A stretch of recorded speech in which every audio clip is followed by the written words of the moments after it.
Okay, so we are starting with formation of differential equation. Ordinary differential equation का first topic है formation of differential equation. सबसे पहले definition देखते हैं differential equation की. तो डिफरेंशियल इक्वेशन ऐसा इक्वेशन है, सबसे पहले तो वो एक इक्वेशन होना चाहिए जिसमें डेरिवेटिव्स या डिफरेंशियल्स हो one of more dependent variable with respect to one और मोर इंडिपेंडेंट वेरिएबल. एक डिपेंडेंट वेरिएबल होना चाहिए, वन और मोर इंडिपेंडेंट वेरिएबल होना चाहिए. एंड इक्वेशन फॉर एग्जाम्पल जैसे ए एक्स प्लस बी, ये एक एक्सप्रेशन है, plus A X plus B equals to जैसे आ गया वो एक इक्वेशन हो गया. डिफरेंशियल्स का मतलब होता है जैसे D Y by D X, D Y by D T, D X by D Y, D two X by D Y square, do X by do Y, ये हो गया differentiable. Dependent and independent variables का मतलब होता है for example y is equals to F X है, तो यहाँ x जो है वो इंडिपेंडेंट वेरिएबल है, y जो है क्योंकि वो x पे डिपेंड कर रहा है इसलिए ये एक डिपेंडेंट वेरिएबल है. वन और मोर का मतलब होता है जैसे x is equals to F of Y T, x जो है वो फंक्शन है y और t का, यहाँ पे y और t जो है वो इंडिपेंडेंट वेरिएबल है, x जो है वो डिपेंडेंट वेरिएबल है. D Y by D X, Y को हम डिफ्रेंशिएट करें एक्स के रिस्पेक्ट में, मतलब एक्स जो है वो इंडिपेंडेंट है, वाई जो है वो डिपेंडेंट वेरिएबल है, तो ये एक ऑर्डिनरी डिफरेंशियल इक्वेशन है, ओडीई है. और क्योंकि ये इक्वेशन के फॉर्म में है, इसमें डिफरेंशियल है, एक इंडिपेंडेंट है, एक डिपेंडेंट वेरिएबल है, तो ये ओडीई है, Y is equals to F X. Similarly अगर हम इसको भी लेंगे तो ये भी X is equals to F T का ओडीई है. इसको लेंगे तो y is equals to F X का ओ डी है ये भी, और हम इसे लेंगे तो इसमें D Y by D X है, तो y is equals to F X का ये भी ओ डी है. ये पी डी है पार्शियल डिफरेंशियल इक्वेशन z और x का, तो z is equals to z और x भी है और z और y भी है, मतलब दो independent variable. z is equals to F of X Y का पी डी है. यहाँ पे तीन independent variable X Y Z, मतलब ऊपर हमेशा डिपेंडेंट होता है, नीचे हमेशा इंडिपेंडेंट वेरिएबल होता है. तो यहाँ पे U is equals to F of Y X Y and Z का ये पार्शियल डिफरेंशियल इक्वेशन है.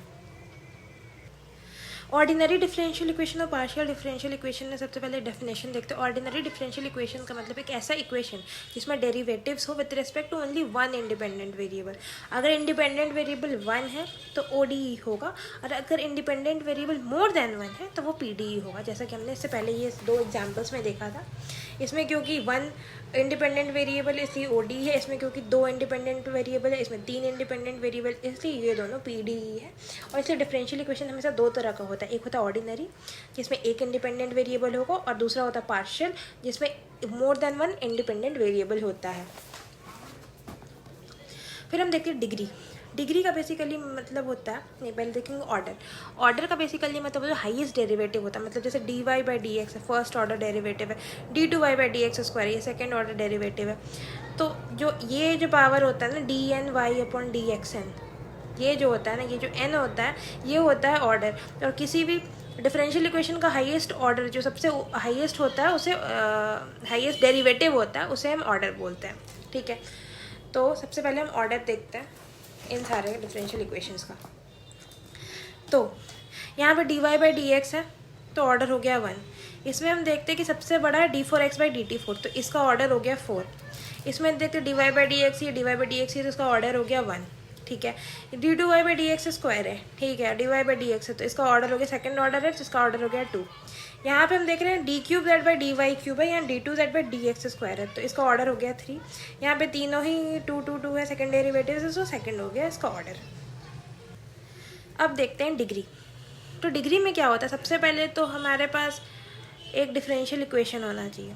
ठीक है, उसका जो हाईएस्ट डेरिवेटिव है, ठीक है, उसका जो पार है उसको हम डिग्री करेंगे. लेकिन उससे पहले वो जो डिफरेंशियल इक्वेशन है उसमें जितने भी डेरिवेटिव्स हैं वो रेडिकल्स और फ्रैक्शन फ्री होने चाहिए. मतलब अगर two upon D Y by D X या फिर anything upon D Y by D X है तो सबसे पहले इसको ऊपर करो, ये फ्रैक्शंस में नहीं होना चाहिए. और जो रेडिकल्स होता है यानी रूट अंडर, अगर रूट अंडर nth रूट है D Y by D x का तो ये नहीं होना चाहिए. इस दोनों को रिमूव करेंगे सबसे पहले, कोई भी डेरिवेटिव सबसे पहले उससे हम रेडिकल्स और फ्रैक्शंस को हटाएंगे. उसके बाद जो हाईएस्ट ऑर्डर होता है उसका जो पार है दैट इज डिग्री. हम यहाँ देखते हैं तो इसमें तो सबसे पहले D Y by D X है, ये सबसे बड़ा वाला हाईएस्ट ऑर्डर का है तो इसका पार है वन तो डिग्री हो गया वन. यहाँ पर D four X by D T four सबसे ऊपर वाला है तो इसका पार है वन तो डिग्री हो गया वन. अब यहाँ पे हम क्या देख रहे हैं, यहाँ पे ये नीचे में है, ठीक है, फ्रैक्शंस में नहीं होना चाहिए. नहीं होना चाहिए तो d Y by D x हम यहाँ मल्टीप्लाई करेंगे, यहाँ मल्टीप्लाई करेंगे तो ये d Y by D x का स्क्वायर हो जाएगा. सबसे बड़ा ऑर्डर यही है तो इसका स्क्वायर हो जाएगा, तो जो टू हो जाएगा वो हो जाएगा इसका डिग्री. इसमें क्या देख रहे हैं, इसमें यहाँ पे देखो बाई 2 है, यानी ये रूट है, ये पूरा रूट है। तो इसको हमें रेडिकल्स को हटाने के लिए इसको स्क्वायर करना पड़ेगा। हमने यहाँ पे स्क्वायर कर दिया, यहाँ पे स्क्वायर कर दिया, तो d2y/dx स्क्वायर का स्क्वायर हो गया, और ये second order highest order derivative है, इसका पावर हो गया 2, तो हमारा डिग्री हो गया 2। सिमिलरली यहाँ पे देखते हैं, तो यहाँ पे हाईएस्ट है d³ और इसका जो पावर है 2 है, तो 2 हो गया हमारा डिग्री। यहाँ पे तो तीनों ही सेकेंड ऑर्डर है और सबका पावर 1 है, तो इसका डिग्री हो गया 1। नेक्स्ट हम देखेंगे कि लीनियर डिफरेंशियल इक्वेशन क्या होता है। लीनियर डिफरेंशियल इक्वेशन बेसिकली इसमें ये बोला जाए, सबसे पहले तो फर्स्ट डिग्री होना चाहिए, ठीक है। फर्स्ट डिग्री नहीं है तो फिर कुछ भी नहीं है। तो इसका मतलब है कि मतलब dn/dxn 1 2 3 कुछ भी, इसका पावर हमेशा 1 है, that is first degree. Degree सबसे पहले 1 होना चाहिए। उसके बाद इसमें डिपेंडेंट वेरिएबल्स का प्रोडक्ट नहीं होना चाहिए, मतलब dy/dx में y डिपेंडेंट है तो y² नहीं होना चाहिए। डेरिवेटिव्स का प्रोडक्ट नहीं होना चाहिए, dy/dx इंटू dy/dx नहीं होना चाहिए, y dy/dx नहीं होना चाहिए। ये तीनों नहीं होना चाहिए, तब वो लीनियर डिफरेंशियल इक्वेशन कहलाएगा। और इसमें है कि x dy/dx हो सकता है, क्योंकि x तो इंडिपेंडेंट वेरिएबल x dy/dx हो सकता है, मगर ये तीन नहीं होना चाहिए और ये फर्स्ट डिग्री का होना चाहिए। तो हम यहाँ देखते हैं, सबसे पहले तो हमें पता है कि डिग्री 1 होना चाहिए, तो डिग्री 1 है, ठीक है। अब देखो इसमें dy/dx 2 बार भी नहीं है, y dy/dx भी नहीं है, y² भी नहीं है, तो ये जो हमारा लीनियर हो गया, ठीक है, इसका डिग्री 1 है। लेकिन यहाँ हम क्या देख रहे हैं कि dx/dt⁵ हो गया, जो कि नहीं होना चाहिए, तो ये लीनियर नहीं है। इसका ऑर्डर, इसका डिग्री भी 2 है, 2 है, 2 है, तो ये तीनों तो लीनियर नहीं होगा, इसका ऑर्डर 1 है।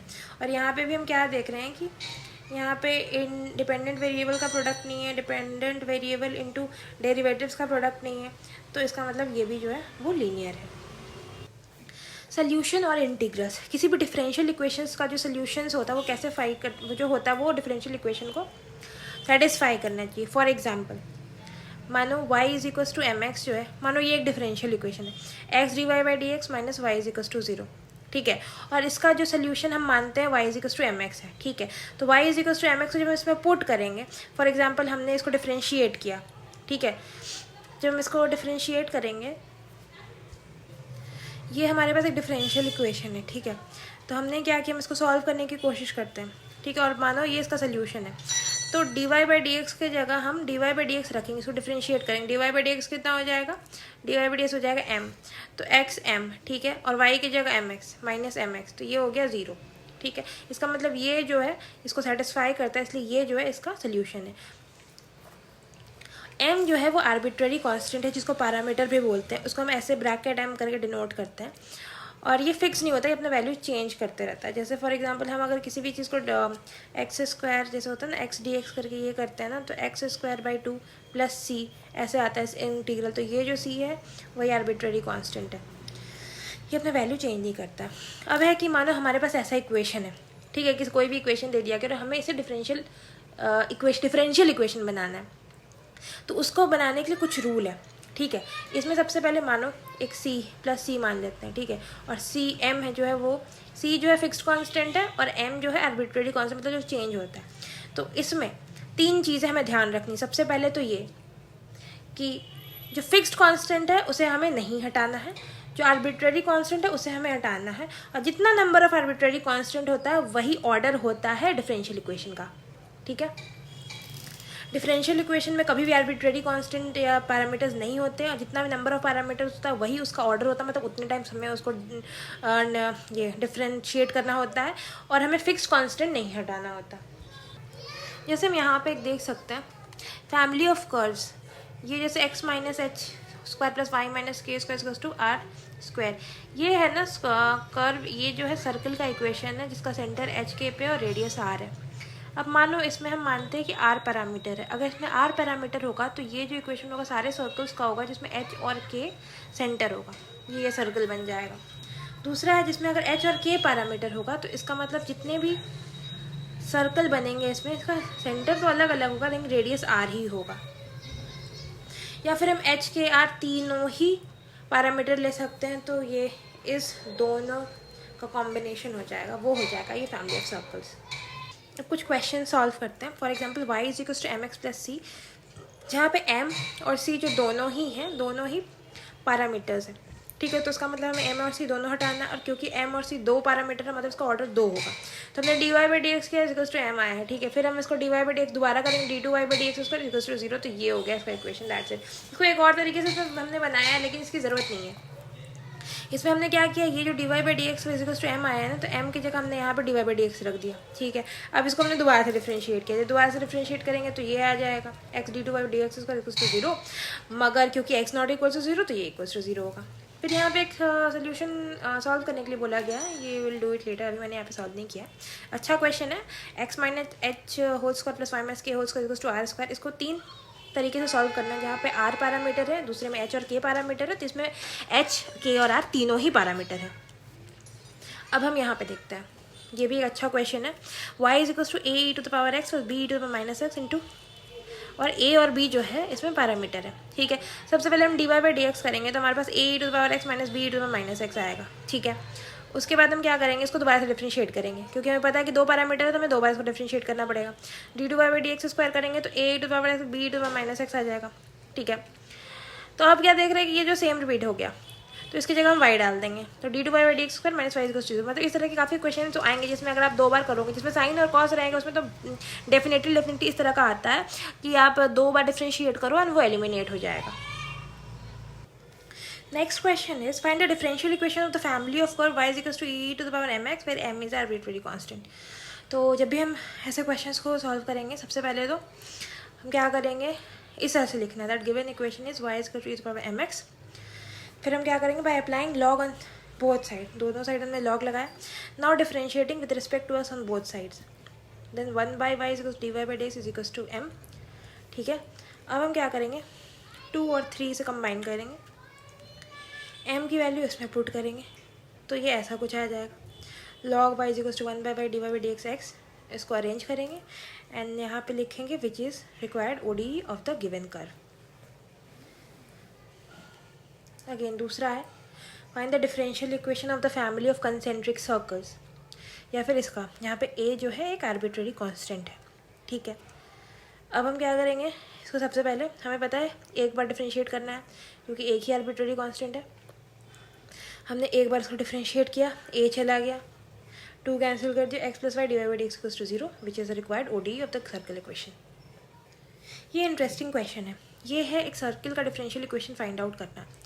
तो इसमें सबसे पहले मैं बताती हूँ क्या करना है। देखो सबसे पहले हमें पता है कि 3 इसमें पैरामीटर्स हैं, तो 3 बार डिफरेंशिएट करेंगे। सबसे पहले डिफरेंशिएट करेंगे तो c एलिमिनेट हो जाएगा, ठीक है।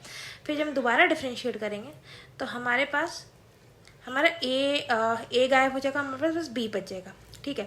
इसको हम दोबारा से डिफरेंशिएट करेंगे, जब दोबारा से डिफरेंशिएट करेंगे तो हमारे पास दोनों में b करेगा। उसके बाद कुछ नहीं करना है, हमें b को दोनों में से कॉमन लेना है, इक्वेट कर देना है। और ये बहुत ही बड़ा साउंड कर रहा है, इसको जब हमें इसको y डैश, इसको y डबल डैश, इसको y डबल डैश ऐसे करके इक्वेशन बनाना है, ठीक है। तब छोटे में पूरे में हम अच्छे से लिख लेंगे और उसके बाद फिर हमारा आंसर आ जाएगा। आंसर आ जाएगा ये, इसमें है y is equals to 4ax जो है वो इसका जो टेंजेंट है, ठीक है, उस टेंजेंट का हमें डिफरेंशियल इक्वेशन चाहिए, ठीक है। तो टेंजेंट एक लाइन है, लाइन का इक्वेशन क्या होता है, y minus y one upon x minus x one is equals to m, ठीक है। m होता है स्लोप, स्लोप हम m कैसे फाइंड करेंगे, सबसे पहले तो हमें एक चीज़ पता है कि पैराबोला में का जो पॉइंट होता है वो होता है 80 स्क्वायर कॉमा 280, ठीक है। तो 80 स्क्वायर 280 ये हो गया हमारा x1 y1, ठीक है। m हम फाइंड करेंगे dy बाई डी एक्स से, dy बाई डी एक्स कैसे फाइंड करेंगे, dy बाई डी एक्स हम इससे फाइंड करेंगे, इसको dy by D x 2y dy by D x is equals to 4a, तो dy by D x is equals to हो जाएगा 2 अपॉन y, ठीक है। y क्या है 280, 2 अपॉन 280 2a अपॉन यानी 1/t, ये हो गया हमारा स्लोप, ठीक है। सबसे पहले हमने बोला कि जो पैराबोला का एक पॉइंट होता है 80 स्क्वायर कॉमा 280, ठीक है। लाइन का इक्वेशन ये होता है जिसमें से y1 x1 हमने ये डाला और स्लोप जो होता है इसका dy बाई डी एक्स होगा, उस वो dy by D x at this point हमने निकाला, वो आ गया हमारा 1/t। तो m की वैल्यू हमारे पास आ गई, ठीक है, m की वैल्यू हो गई 1/t, ओके। तो अब हमने इसका फॉर्मूलाज में हम पुट कैसे करेंगे, तो ये हो जाएगा y इज इक्वल्स टू, हमें कुछ नहीं करना, हमें करना है y minus 280 upon x minus a t square is equals to t. ठीक है, अब जब हम इसको सॉल्व करेंगे और टी की जगह हम एम डालेंगे। ठीक है, मतलब टी के एम से रिप्लेस करेंगे, मतलब 1/t इज टू एम डालेंगे ना, टी की जगह 1/m डालेंगे करके जब हम इसे सॉल्व करेंगे तो फाइनली हमारे पास ये इक्वेशन आएगा। ठीक है, अब जब ये इक्वेशन आ गया तो अब हम इसको, इसमें हमने देखा m जो है वो पैरामीटर एक बार डिफरेंशिएट कर dy/dx किया हमने, हमारे पास m आ गया। ठीक है, अब हम क्या करेंगे, इस m को इसमें रिप्लेस करेंगे तो ये हमारा ऐसा इक्वेशन आ गया। इसको बैलेंस करेंगे dy/dx को ऊपर ऊपर भेज के, तो ये हमारा फाइनली इक्वेशन आ गया। ये जो इक्वेशन है वो कौन सा इक्वेशन है, differential equation tangent time to the parabola this. ये तो पता होगा कि ये जो है पैराबोला है, ये y square equal to 4ax है, ये x square equal to 4ay है। ये जो होता है वो होता है a, 0, और यहाँ पे जो ये होता है 0, a। उसका लेटेस्ट रेक्टम होता है 4a।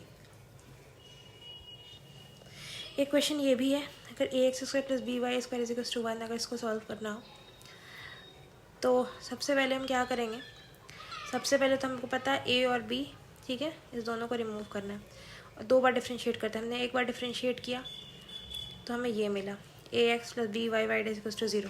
ठीक है, इसको दोबारा से डिफ्रेंशिएट किया तो हमें ये मिला। अब हमें क्या देखना है कि 2 इक्वेशन 2 अननोन।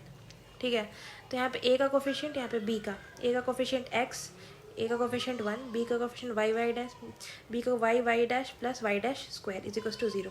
अब जब इसको हम सॉल्व करेंगे एज ए इक्वेशन तो वही हमारा इक्वेशन आ जाएगा, x into this minus this into this equal to 0। ये हमारा इक्वेशन, मतलब अगर लीनियर इक्वेशन है 2 वेरिएबल का तो उसको हम डायरेक्टली ऐसे पुट करके सॉल्व कर सकते हैं। इक्वेशन ये है y is equal to c is to x minus c whole square. ठीक है, तो इसको थोड़ा पेचीदा है, तो इसमें सबसे पहले हमें पता है c है तो हम एक ही बार कर सकते हो, dy/dx is equal to 2c x minus C. ठीक है, अब कुछ नहीं करेंगे, हम 1 को 2 से डिवाइड कर देंगे। 1 को 2 से डिवाइड करेंगे तो हमें यहाँ पे x माइनस सी का वैल्यू मिल गया। ठीक है, और उसके बाद हम क्या करेंगे, फिर यहाँ से हम c का वैल्यू निकाल लेंगे। c को मतलब x माइनस, इसको इधर भेज के c को इधर भेज के c का वैल्यू निकाल दी।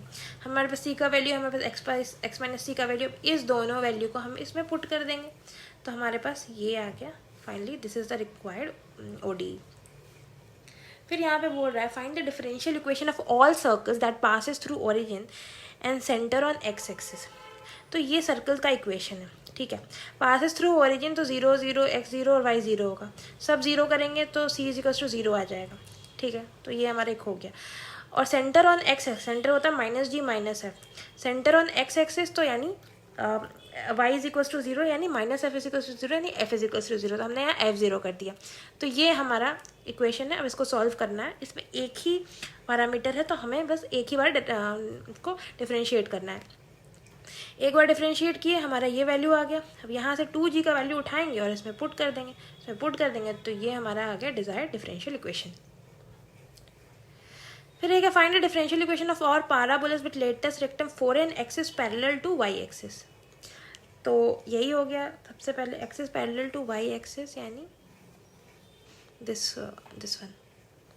ठीक है, ऐसा, तो ये एक्स स्क्वायर का जो 4a होता है तो ये इसका इक्वेशन हो गया x minus s whole square minus 4a into y minus k. फिर बोल रहा है पारा वाला जिसका फोकस ओरिजिन में है और एक्सिस जो है अलॉन्ग x एक्सिस है। तो अलॉन्ग x एक्सिस हमें पता है y स्क्वायर माइनस 4ax होता है। ठीक है, यहाँ पे a0 होता है। तो बोल रहा है कि यहाँ पे ओरिजिन जो है, ओरिजिन पे फोकस है, यानी ये यहाँ पे 0, 0 होना चाहिए।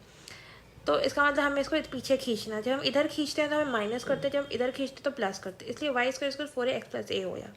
सेकेंड थिंग, अगर आप कंफ्यूज रहो कि x प्लस a होगा x माइनस a होगा, तो हमें पता है -a0 जो है उसको सेटिस्फाई करेगा, तो x is equal to -a डालो। जब हम x is equal to -a डालेंगे तो y इज इक्वल टू 0 हो जाएगा, यानी ये सेटिस्फाई कर रहा है तो यही होगा, x माइनस a नहीं होगा।